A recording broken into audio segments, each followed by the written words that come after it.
County Cork, Ireland. In a rented house above a dark bay, Michael Brennan raises a whiskey glass to the new year. He believes he's finally safe. New name, new county, no one watching. But the woman beside him has been hunting him since Brighton, and her face isn't even her real one. MI6 calls her Catherine Ashford on paper. Tonight, she's the last person he would suspect. A wealthy Dublin developer with a soft laugh and a hard file marked long delay. If she's wrong, she dies. If she's right, history changes. Inside Operation ASHWOOD. Catherine Ashford was recruited into MI6 not for charm, but for a specific psychological capacity, the ability to hold contradictory truths without visible strain. Born in 1958 in Lancashire, Northern England, she grew up in a household where certain men arrived unannounced and left without explanation. Her father worked in what he called civil administration. Years later, she would understand he had been a junior handler for internal security operations during the Troubles. The formative event wasn't childhood trauma. It was professional failure. In 1982, during her probationary period with the security service, a source she had cultivated in Belfast was exposed through sloppy compartmentalization. The man survived, but his family relocated under threat. Ashford learned a brutal lesson that year. Mistakes don't punish the institution, they punish bodies. By age 26, Ashford had developed what her evaluators called controlled empathy, the capacity to generate genuine human connection while maintaining operational detachment. Associates described her as warm in conversation, never effusive. She could make a source feel understood without revealing her own position. This made her valuable for long-term penetration work where trust couldn't be manufactured quickly.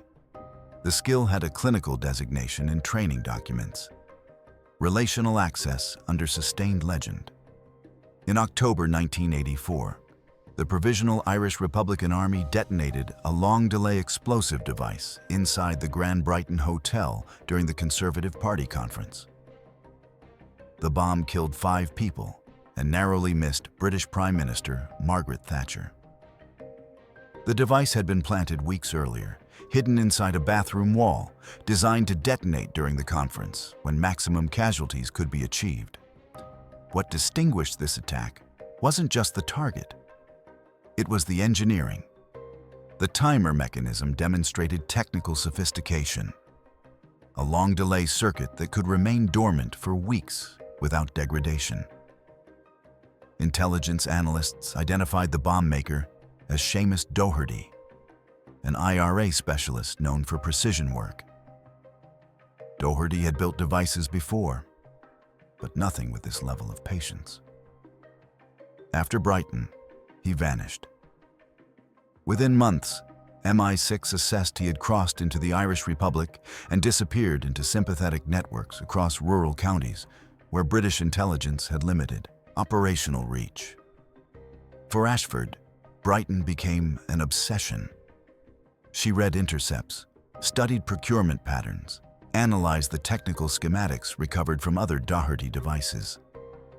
The man wasn't just building bombs, he was solving engineering problems. His timers had distinctive characteristics: redundant fail-safes, modular construction, an almost aesthetic approach to component selection. To Ashford, the bomber wasn't a ghost. He was a mind with habits, and habits could be tracked. During the post-Brighton investigation phase, she submitted 3 unsolicited analysis papers to the Northern Ireland desk. The third paper caught attention. It proposed a non-conventional approach. Instead of hunting Doherty through informant networks or signals intelligence, target his psychology. Engineers need consistency. They build routines. They leave patterns even when they believe they're invisible. MI6's Northern Ireland Directorate called the approach the displacement strategy. The logic was straightforward. If you cannot arrest a target in a hostile jurisdiction, and if overt pressure creates martyrdom and escalation, then deny the adversary sanctuary by replacing his environment with one you control. The method required patience, years, not months, and operatives willing to inhabit false identities long enough for those identities to become background noise. For Doherty, the strategy meant creating proximity without pursuit. Let him believe he was safe. Let him normalize. Then, when trust was established, the operational window would open. 3 obstacles made this approach nearly impossible. First, jurisdictional constraints. The British government could not openly run unilateral intelligence operations inside the Republic of Ireland without risking diplomatic crisis. Any action needed deniability. Second, counter-surveillance culture. Doherty lived like a tradesman and thought like an engineer. He would spot impatience, pressure, or inconsistency in anyone approaching him. Third, signal noise. The IRA's support network spanned Boston fundraising routes, Belfast intermediaries, and Dublin safe houses. Too many nodes, too many false leads. Analysts tracked 17 aliases tied to individuals matching Doherty's profile between 1985 and 1991. 16 led nowhere. Despite these challenges, planners identified one advantage: time. Doherty believed he had won. The longer he lived quietly, the more his operational discipline would erode. The trigger from planning to execution came in November 1991. A routine property transaction in County Cork flagged an unusual pattern. A man using the alias Michael Brennan had leased a rural cottage near Glandore with cash and minimal documentation. The name itself was unremarkable, but the behavioral signature matched Doherty's profile. Older male, no extended family references, cash preference, technical trade background. It wasn't proof. It was the first clean thread in 7 years. MI6 authorized a controlled approach. Ashford volunteered. By mid-November, authorization came through. The window was narrow. Doherty, if it was him, had been in Cork for less than 2 months. Operational inertia hadn't set in. But neither had paranoia faded. The operation would need to move carefully enough to avoid suspicion, but quickly enough to capitalize on the vulnerability window before he relocated again. Ashford's assignment carried a designation that appeared nowhere in official files: long delay access. The name was deliberate, a reference to the Brighton device. Her mission was to become 3 different people across 3 different ecosystems, each identity designed to build credibility in overlapping social networks where Doherty might surface. The operation required her to live under sustained legend for years, with minimal handler contact and no extraction guarantee. During the operational briefing in December 1991, her handler, a Northern Ireland desk officer codenamed Shepherd, laid out the psychological risk clearly. Legend drift was common in deep cover work. Operatives began to forget which version of themselves was real. Some never fully returned. Ashford acknowledged the risk. She had one question. If she confirmed the target and the opportunity presented itself, would she have authorization to act unilaterally? Shepherd's response was careful. You will have latitude to make operational decisions consistent with mission success. It wasn't a yes. It wasn't a no. It was permission to interpret necessity. The first identity was Niamh Kearney, an Irish journalist based in Dublin, established in 1986. Kearney worked freelance, covering local politics and labor movements, topics that positioned her near the edges of Republican sympathy networks without requiring active participation. She learned to ask questions the way locals did, indirectly, with humor, with calculated silence. Kearney attended pub meetings in working-class neighborhoods, union halls, small print shops where political literature circulated. Her operational tradecraft was embedded in routine, a reporter's notebook coded with a one-time pad designated Book 17, where meeting notes contained intelligence annotations invisible to casual inspection. She maintained a standing surveillance protocol at Grafton Street, 0740 hours, 3 mornings per week, where she purchased a newspaper and watched reflections in shop windows for counter-surveillance. The Kearney legend lasted 3 years and produced no direct contact with Doherty, but it established her bona fides within Dublin's loosely connected networks of Republican sympathizers. People who checked her background found a consistent, credible journalist. The second identity was Dr. Catherine Ward, an American academic specializing in Irish-American political history, established in 1988. Ward wasn't designed for lectures.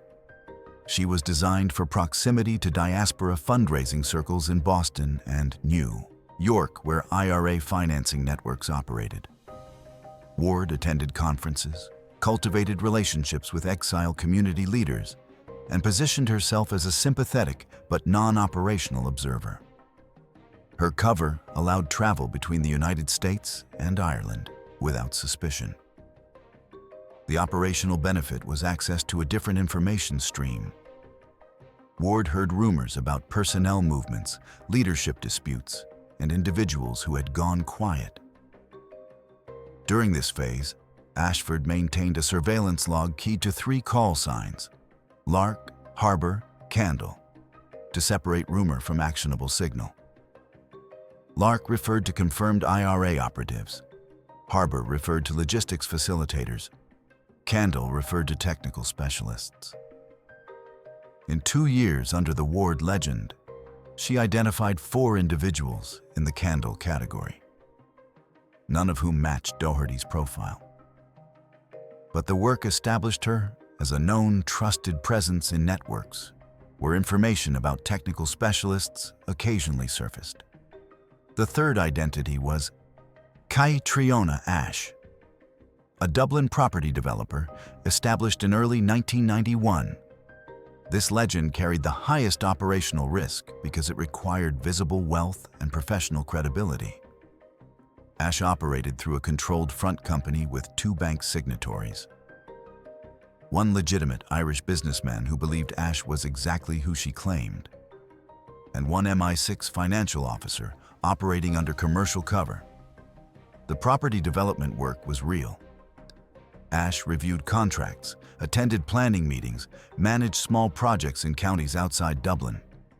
The purpose wasn't profit, it was access. Contractors talked, local officials talked. In rural Ireland, development projects created natural opportunities for conversation with landowners, tradesmen, and residents.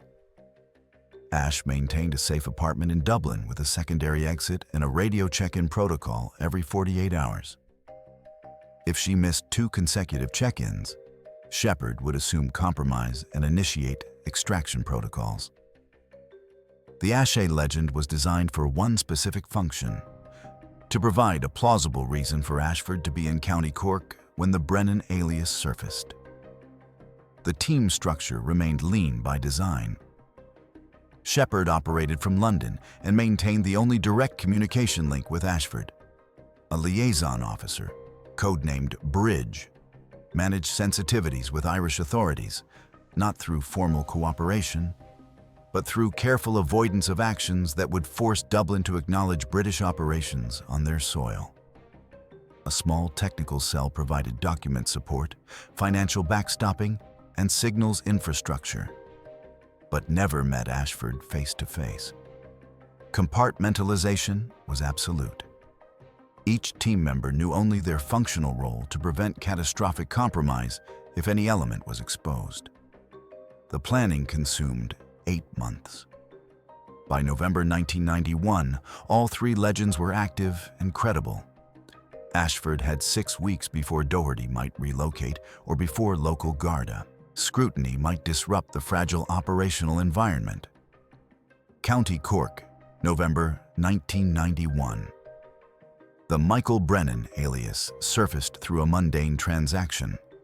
A 12-month cottage lease near Glandore, a small coastal village in West Cork.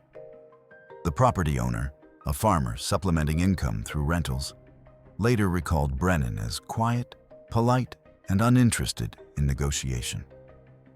Payment was made in cash, unremarkable in rural Ireland, but consistent with someone avoiding documentation trails.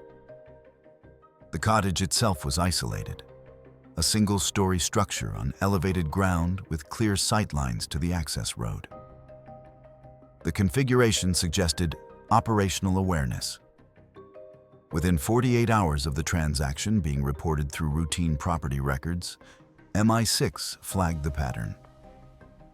Brennan's background story, a retired tradesman from Northern Ireland seeking quiet, matched the profile Shepard's team had built for Doherty.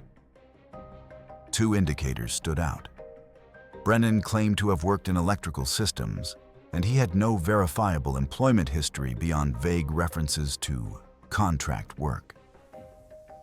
This wasn't confirmation, it was probability. Shepard authorized a controlled approach on November 18th. Ashford, operating as Catherine Ashford, repositioned from Dublin to Cork under the pretext of expanding her development business into West Cork properties. The cover story was simple. Ash was exploring land acquisitions and renovation opportunities in the region. This provided a natural reason to attend local planning meetings, consult with contractors, and integrate into the community rhythm. First contact wasn't dramatic. It was engineered boredom. County Cork's social ecosystem was small enough that patterns became visible quickly. Ashford identified 3 locations where Brennan appeared regularly. A hardware store in Skibbereen, a pub in Leap where locals gathered on Friday evenings, and a community charity committee organizing a winter fundraiser. She positioned herself where Brennan could notice her without feeling hunted. Engineers spot impatience like a flaw in a circuit. Rushing proximity would trigger suspicion. The initial bump meeting occurred on December 3rd, 1820 hours, during a community meeting about coastal erosion mitigation.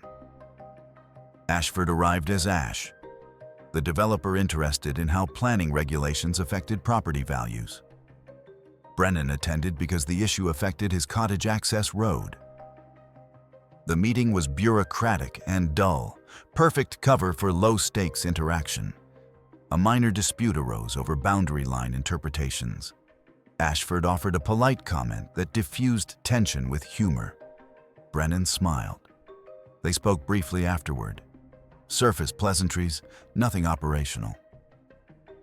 The exchange lasted 4 minutes. It was enough.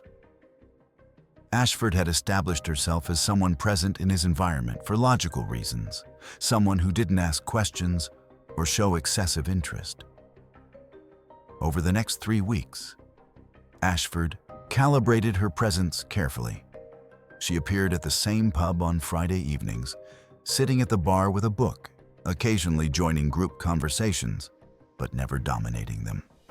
She attended 2 more planning meetings. She hired a local contractor for a small project, window repairs on a property she claimed to be evaluating, and made sure the contractor mentioned her name in local circles. The goal was normalization. Let Brennan see her enough times that her presence became unremarkable. During this phase, Ashford ran 2 verification protocols. First, she listened for language patterns. Doherty's background suggested technical precision in speech, references to timing, measurement, and systems thinking. Brennan used terms like lag, drift, and tolerance in casual conversation about home repairs. Second, she observed how he interacted with objects. A man who built explosive devices treated mechanical items with unconscious care. Brennan never casually handled tools or equipment. He examined, assessed, then moved deliberately. These weren't proof, but they reinforced probability. Two complications nearly derailed the approach. On December 10th, a Belfast intermediary, a Republican logistics facilitator Ashford had encountered years earlier under the Kearney legend, arrived in Skibbereen for reasons unrelated to Brennan. The man didn't recognize Ashford as Ash, but his presence created risk. If he connected Ash to Kearney, the operation collapsed. Ashford avoided locations where the intermediary might appear for 72 hours. The man departed on December 13th. The second complication was more subtle. A local Garda officer, Sergeant Tom O'Sullivan, took mild interest in Ash's paperwork during a routine inquiry about her development company. O'Sullivan wasn't hostile, just thorough, which was worse. He asked about business registration details, tax documentation, and previous projects. Ashford's cover held, but the scrutiny created a window where one inconsistency could unravel everything. She responded by becoming more visible, attending church services, volunteering for the charity committee, making herself ordinary through overexposure. The operational window opened unexpectedly on December 20th. Brennan approached Ashford at the Friday pub gathering and mentioned he was organizing a small New Year's gathering at his cottage. A few neighbors, quiet celebration. He invited her. The invitation was delivered casually, but it represented a threshold.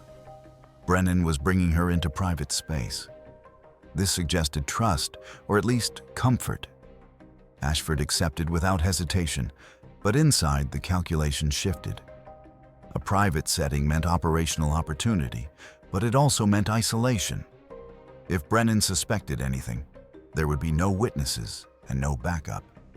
She contacted Shepard through a dead-drop protocol the following morning, a coded message left inside a newspaper at a Cork City cafe.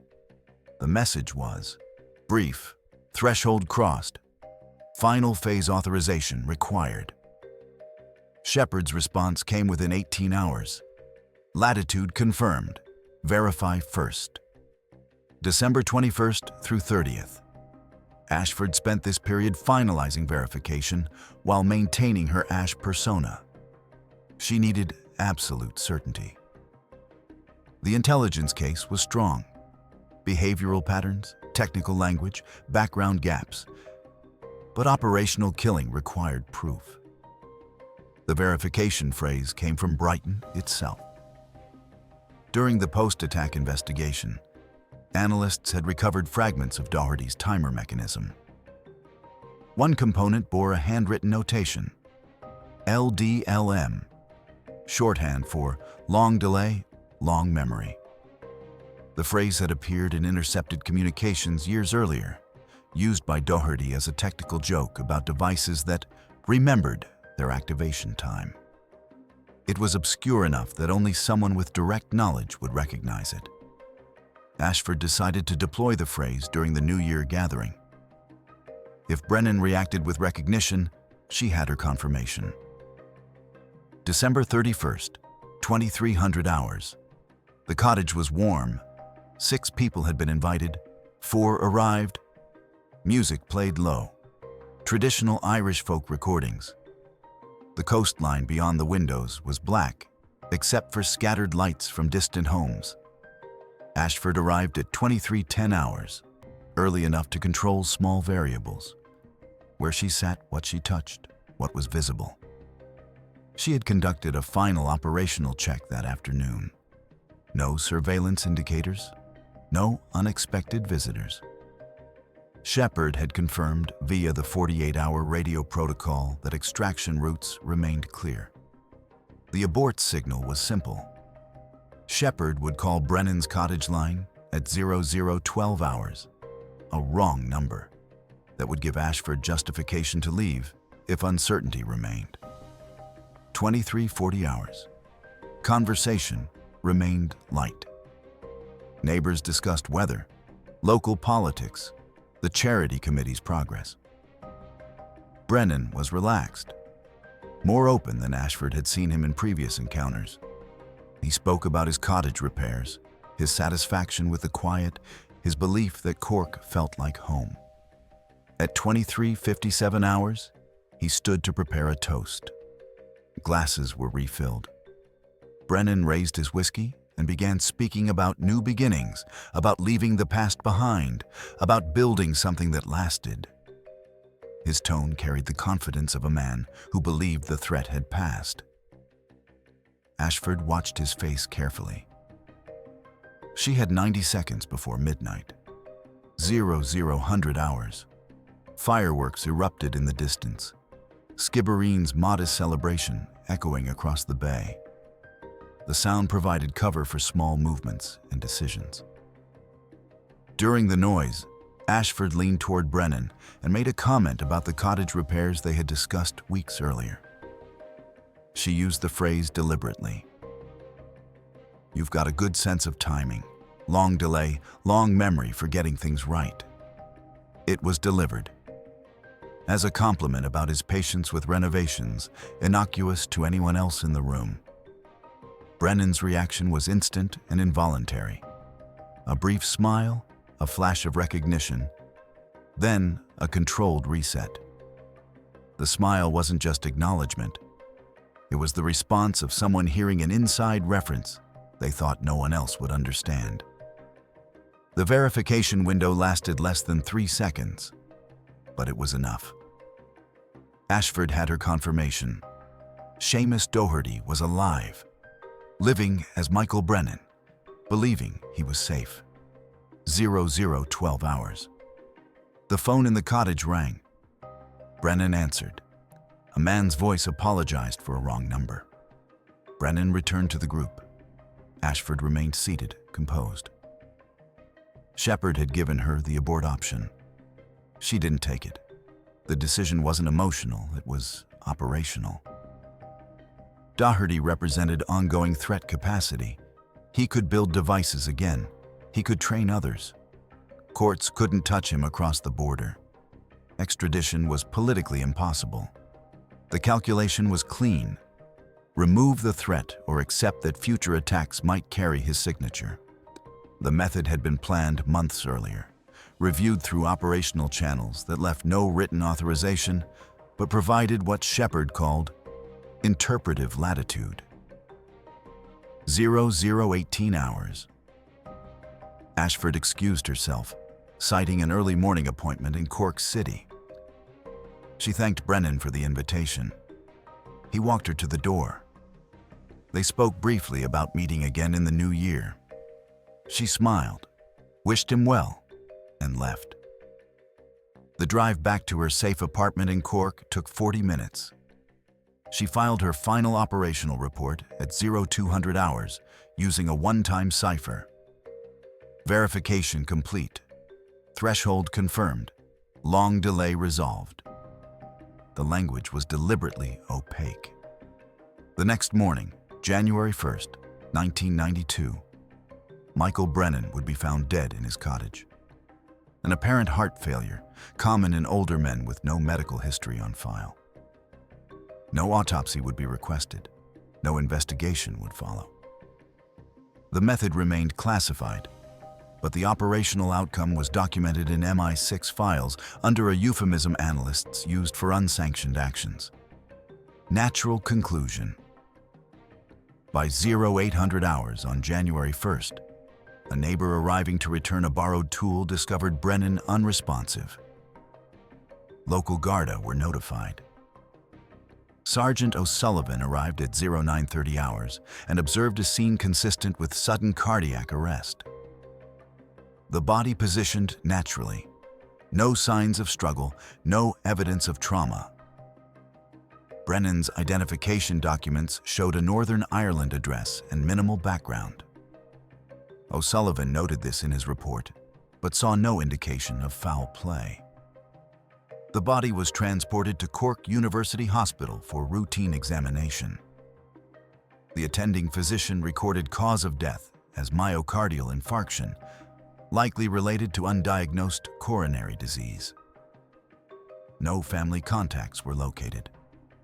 Brennan was buried in a county cemetery on January 7th under his alias. The death appeared as one line in local records: unremarkable, uncontested, forgotten. In London, Shepherd received Ashford's encrypted report on January 2nd. The message triggered a protocol reserved for operations with no official acknowledgement. A verbal briefing to the Northern Ireland Directorate Chief. No written summary, no distribution list. The briefing lasted 12 minutes. Shepherd presented the verification evidence: behavioral patterns, linguistic confirmation, timeline consistency, and stated that the threat had been resolved through natural conclusion. The Directorate Chief asked one question: certainty level. Shepherd answered, 92%. The chief closed the file. No further questions were asked. Officially, there was no operation. Internal memoranda referenced only unconfirmed reporting, and no intelligence to suggest ongoing threat from subject. Privately, analysts understood that Seamus Doherty, if the man in Cork had indeed been Doherty, would never build another device. The strategic assessment was straightforward. If the target was Doherty, MI6 had removed a rare category of adversary. Not a trigger puller or a commander, but an architect. Doherty's technical skill was not easily replaced. Long delay devices required patience, precision, and knowledge that took years to develop. His absence degraded IRA technical capacity at a moment when the organization was already under pressure from improved British counter-terrorism methods. The operation also demonstrated a capability that MI6 needed potential adversaries to understand without acknowledging. The service could reach targets across borders, through years of cover, using methods that left no forensic signature. This wasn't deterrence through public action. It was deterrence through rumor and uncertainty. The cost, however, was considerable. Diplomatically, if the method was ever exposed, it would create immediate crisis with Dublin. The Irish government officially opposed British intelligence operations on their soil, and a covert killing, regardless of the target's background, would be characterized as a sovereignty violation. Operationally, the technique revealed tradecraft that adversaries could study. The use of long-term commercial covers, the normalization strategy, the integration into civilian environments. Once these methods were understood, they became less effective. Human cost was harder to quantify. Ashford returned to London in mid-January. She underwent the standard post-operation debrief: 3 sessions with a service psychologist, a medical evaluation, and a controlled reintegration into her actual identity. The psychologist noted symptoms consistent with legend drift: difficulty distinguishing operational memories from personal ones, emotional flatness when discussing the Ashe persona, and a recurring question Ashford asked during the final session: which version of what happened is the one I'm supposed to remember? The tradecraft legacy extended beyond this single operation. Operation ASHWOOD became a case study within MI6 training programs, though the details were sanitized and the target anonymized. The key lesson wasn't the romance or the intimacy. Those were tactical elements. The lesson was patience, the willingness to invest years in developing cover, to accept psychological cost, and to treat identity as a disposable tool. Deep cover work of this duration required operatives capable of sustained performance under minimal supervision. It also required institutional tolerance for moral ambiguity. Success without accountability created precedent. If one operation justified unilateral killing based on interpretive latitude, then future operations could claim the same justification. The risk wasn't operational, it was ethical erosion inside the service itself. Ashford's career continued, but she never returned to deep cover work. She was reassigned to analysis roles where her experience with long-term operations provided valuable perspective on assessing adversary networks. Colleagues described her as competent but distant. She avoided discussing her time under legend. In 2003, she retired from MI6 without public recognition. Her personnel file contained a single commendation, dated January 1992, with no operational details attached. The commendation read, "For sustained performance under demanding conditions resulting in resolution of a long-standing security concern." The language was bureaucratic, deliberately vague, and entirely accurate. The moral question remains unresolved, not because the facts are unclear, but because the facts support opposing conclusions. From one perspective, Ashford prevented future killings by removing a specialist who couldn't be stopped through legal channels. Doherty had killed 5 people in Brighton and possessed the skill to kill more. Courts couldn't reach him. Extradition was impossible. Surveillance alone wouldn't prevent him from activating again. The operation succeeded where law failed. From another perspective, Ashford became the thing she claimed to oppose. A person who decided, alone, in a cottage in Cork, who deserved to live, with no public proof, no judicial review, and no accountability beyond her own certainty. The 92% confidence level meant 8% doubt. That margin of error represented the possibility that Michael Brennan was exactly who he claimed to be, and that Catherine Ashford killed an innocent man based on behavioral patterns and a 3-second smile.